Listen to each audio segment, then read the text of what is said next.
Les Tunisiens, Walid, si vous êtes sur After Foot TV, c'est mis aux couleurs de la sélection tunisienne, blanc et rouge ce soir, parce que les Tunisiens ont brillé. Ils ont gagné 3-1 donc face à l'Ouganda. Ça confirme, Hamza et Walid, votre position sur les possibilités de la Tunisie dans cette CAN. Ouais, moi, ils m'ont impressionné ce soir. Alors, il y en a qui diront encore l'adversité, l'Ouganda, pas exceptionnel. Mais sur un premier match de CAN, ça fait longtemps que j'ai pas vu une Tunisie aussi rafraîchissante dans le jeu. On sait que la Tunisie est solide défensivement, qu'ils peuvent jouer bloc bas. Mais par contre, face à des équipes inférieures, faire le jeu de cette manière, trouver les schémas de passe, trouver les circuits, trouver les situations et surtout être efficace et gagner assez largement parce que le dernier but reste anecdotique. Ça aurait pu faire 4 sur la fin de match. Ouais, aussi, il y a du eu côté un tunisien. super coup franc sorti par le gardien ougandais. Exactement, mais pas que. Mais j'ai vraiment été agréablement surpris par cette équipe tunisienne. Moi, déjà, contre le Brésil, j'avais dit avant l'émission que j'aimais beaucoup cette équipe et que sur le sol maghrébin, il fallait se méfier de la Tunisie. Et ils m'ont confirmé cette impression. J'ai beaucoup aimé le match d'Animal Mejbri, que j'ai trouvé très très bon dans le cœur du jeu. Saad, le joueur d'Augsbourg, que je découvre aussi très bon, le numéro 8 sur le côté. Ali Abdi, qu'on a connu à Caen, qu'on connaît à Nice, qui lui aussi a montré toute sa fougue sur plein de situations offensives.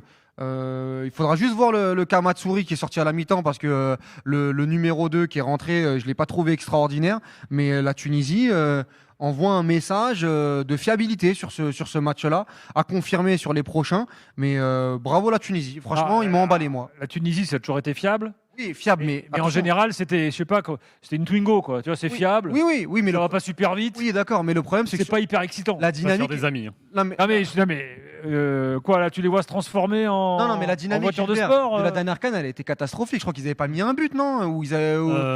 Ça avait été. Non, ils marquent face au Mali sur le premier match. Un super but collectif d'ailleurs. Ah oui, c'est vrai. Exactement, avec le maillot bleu, je crois, il me semble. Mais en tout cas, après, derrière, ça a été très très compliqué et on parlait des soucis individuels, même collectifs de cette équipe de la Tunisie.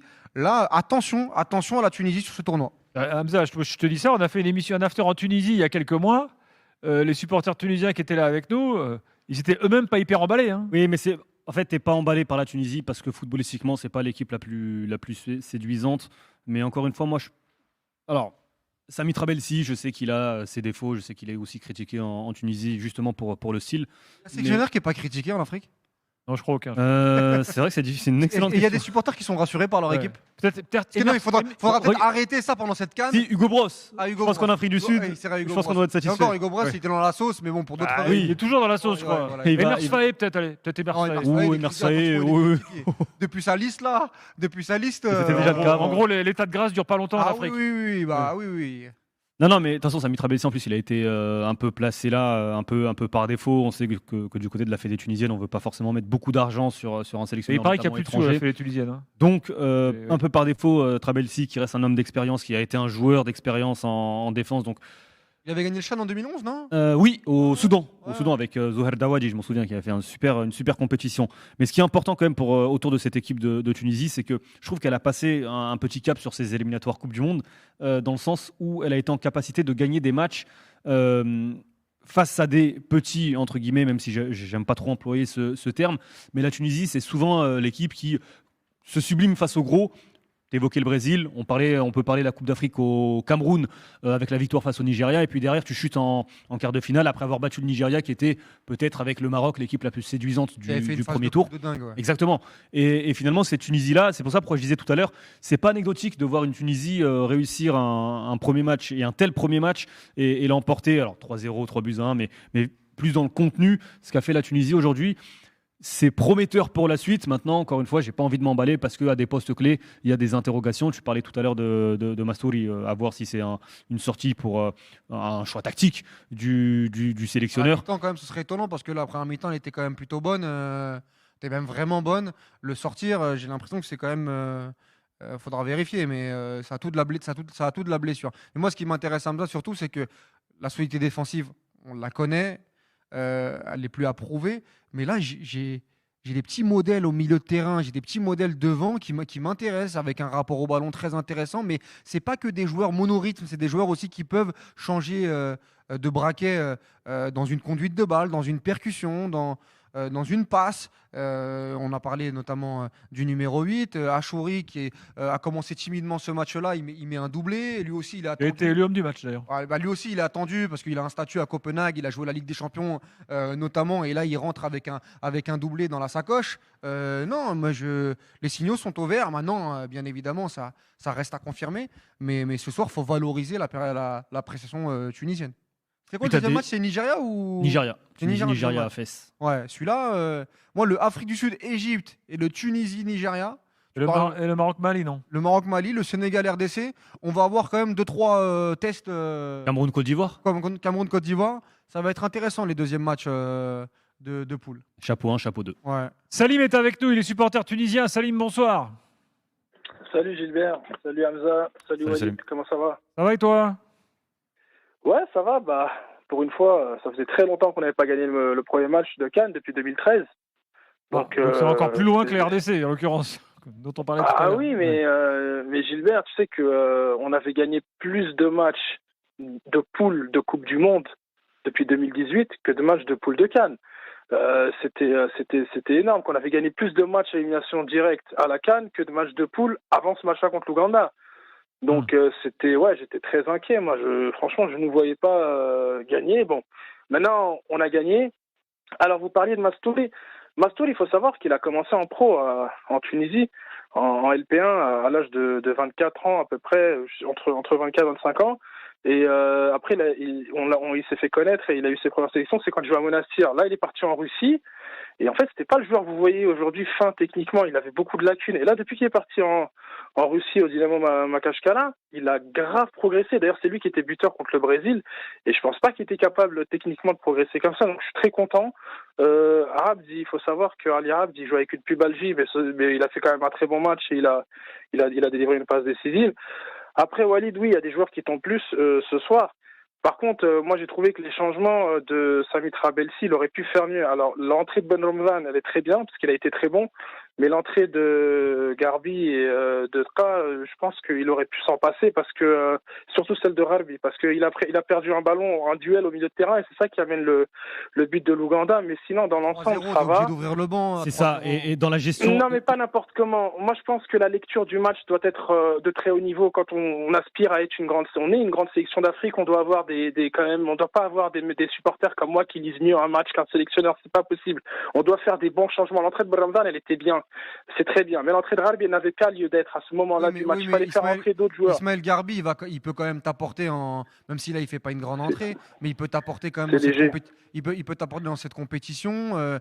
T'es obligé je vais pas critiquer Trabelsi sur ce choix. Il y a un management, il y a une compétition qui est longue. Alors après, c'est aux joueurs de le montrer sur le terrain. Surtout qu'entraîneur, c'est aussi être dans l'anticipation. Ismaël Harbi aujourd'hui, il joue pas à Augsbourg. Il a été libéré par son club pour disputer la Coupe arabe sur demande de la fédération. Finalement, il a été rappelé un peu n'importe comment, je crois, après le deuxième match. Mais c'est un joueur qui est en manque de temps de jeu. Si demain, tu as un titulaire qui se blesse, avoir la compétitivité d'un joueur à qui tu vas offrir 10-15 minutes sur un match, pas sans enjeu, mais il y a 3-0 à 10-15 minutes de la fin, moi, je trouve que ça ne peut être que bénéfique. Peut-être pas sur ce match, peut-être que son entrée reste insuffisante. Mais sur la durée, sur la suite de la compétition, je trouve que c'est important de donner du temps de jeu à des joueurs sur qui tu pourrais compter dans la rotation. Tu le donnes pas à 3-0, tu le donnes jamais. Vas-y, Salim. Les gars, moi je pense qu'il y a des profils. Il y a des profils d'adversaires, il y a des profils de joueurs. Et moi, je connais l'effectif entièrement. Il y avait mieux à faire sur ça, mais ça ne reste qu'un détail, puisqu'on a quand même gagné 3. Donc je vais voir le verre à moitié plein. Achouri, c'est son premier match référence en équipe nationale. Là, ça y est, au moins il a réussi à mettre son doublé à la CAN, mais il a enfin réussi un match en équipe nationale. Il tient son match référence. Moi, franchement, peut-être que je vais vous paraître un peu excessif, mais j'étais très inquiet avant le match parce que en tournoi, on avait beaucoup de problèmes. Alors, vous évoquiez les éliminatoires, mais en éliminatoire, dans l'histoire du continent, on est probablement top 1, top 2 des meilleures équipes en éliminatoire, que ce soit Coupe du Monde ou Cannes. Déjà, on n'a manqué aucune Cannes depuis 94. Mais c'est jamais spectaculaire. Ouais, voilà. Mais là, les éliminatoires, c'est un autre contexte. On est très fort à l'extérieur, oui, d'accord, mais en tournoi, on avait énormément de lacunes, énormément de problèmes. Et là, je suis vraiment content qu'on puisse gagner 3 buts à 1. Et on passe Mais devant. ça fait combien de temps que t'as pas pris de plaisir comme ça dans un match de CAN en regardant ton équipe niveau depuis football? le Nigeria. Depuis le Nigeria. Ouais, depuis le match d'Afrique contre le 2021. Nigeria en Avec la huitième de frappe finale. d'Msakni, là? Voilà, avec la frappe de Msekni et avec le très grand match de Bilal Haïf à ce jour-là, qui était l'homme du match. Donc ouais, franchement, je suis content. Vraiment, je suis soulagé plus que content. Et maintenant, on verra le match contre le Nigeria. Je compte y aller parce que je compte aller au Maroc, à Fès. Et je sais que il y aura l'ambiance et puis l'organisation est nickel. Les pelouses sont magnifiques, les stades sont sublimes. Donc voilà. T'as des C'est très places? bien. Oui, bien sûr, j'ai pris mes places. Bien sûr, j'ai pris mes places. Bah, Depuis régale-toi. longtemps, je comptais aller pour le match du Nigeria. Je vais même regarder d'autres matchs. Je compte regarder d'autres matchs. Donc voilà, mais j'ai hâte d'y être parce que la CAN, elle est vraiment, l'organisation, c'est nickel et franchement, voilà, je suis Ah très tiens, content. d'ailleurs, puisque J'ai tu en hâte d'y parles, être. on n'en a pas encore parlé, mais donc hier soir, on en parlait des stades vides de hier après-midi. Hier soir, donc première dans l'histoire, parce que de mémoire de multiples cannes récentes, jamais on a vu un organisateur qui a ouvert les portes. Ils l'ont fait là, hier, Et les là, Marocains aujourd'hui, à Agadir. Et là, aujourd'hui, sur le RDC. Donc on a fini avec 30 000 personnes au match de l'Égypte. Sur le RDC Ouais. le RDC Bénin, ça a monté à 13 000, je crois. Et Et là aussi, il y a beaucoup de gens qui sont rentrés gratuitement. 700 entrées payantes Ouais. et 13 000 entrées au total. et ils ont Donc donné, on voit clairement, c'est du simple au double. ils ont donné des billets. Et hier, sur le match de l'Égypte, c'est peut-être 90% d'entrées gratuites. Donc en fait, la problématique du est-ce que les gens ont envie de voir un match de Coupe d'Afrique des Nations quand ce n'est pas forcément. C'est réglé, c'est oui. Exactement, on a la réponse aujourd'hui. Voilà. Donc aujourd'hui, on sait que la problématique, c'est soit le prix des billets, c'est soit tout le protocole à faire en amont pour prendre des billets. Ça, faut pas oublier qu'aujourd'hui, 200 dirhams, 100 dirhams pour les locaux. Donc 20 euros, 10 euros. Oui, c'est ça, c'est-à-dire que pour. C'est pas donné. Hein. En fait, la cible, c'est quoi? Tous les C'est qui? Européens, Ce sont exactement c'est la diaspora européenne qui va venir en Europe et pour qui, effectivement, 10 euros ou 20 euros un billet.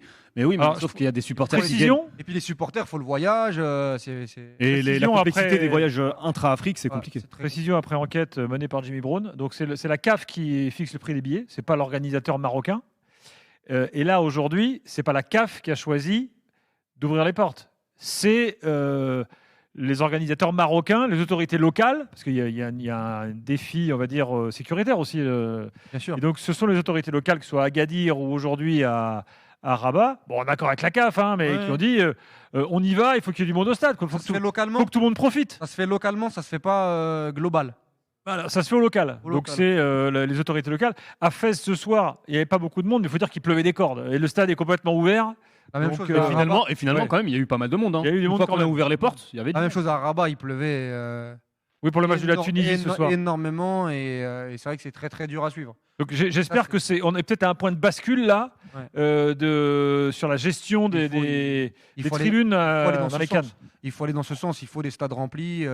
Parce qu'un stade rempli, c'est un meilleur match en fait Bien sur le évidemment. terrain. Et puis C'est même- toujours comme ça. Et puis même visuellement, pour la publicité, pour les joueurs, alors qu'il y a des pelouses qui sont extraordinaires. Sincèrement, les conditions qu'on a vues là sur le RDC Bénin, moi j'ai très rarement vu ça en Afrique, ça existe, mais Petit stade sympa, on aurait dit Jambouin, le voilà, même que ouais, Jambouin. ouais, Oui. un peu, Totalement. c'est vrai que c'est Ouais. totalement jambon.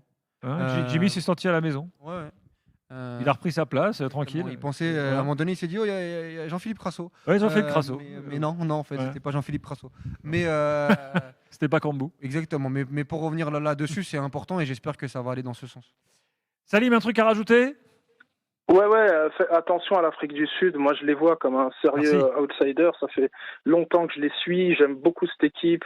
J'aime beaucoup le travail d'Hugo Bross. Il y a des joueurs, notamment Apolis, qui est On en a Orlando parlé Pirates, hier, qui a ouvert le score contre l'Angola. Un très très bon joueur. Et puis après, vous connaissez les Mokoena, le gardien Williams, qui avait fait comme Safonov, qui avait arrêté, il me semble, 4 tirs au but contre le Cap-Vert lors de la dernière CAN.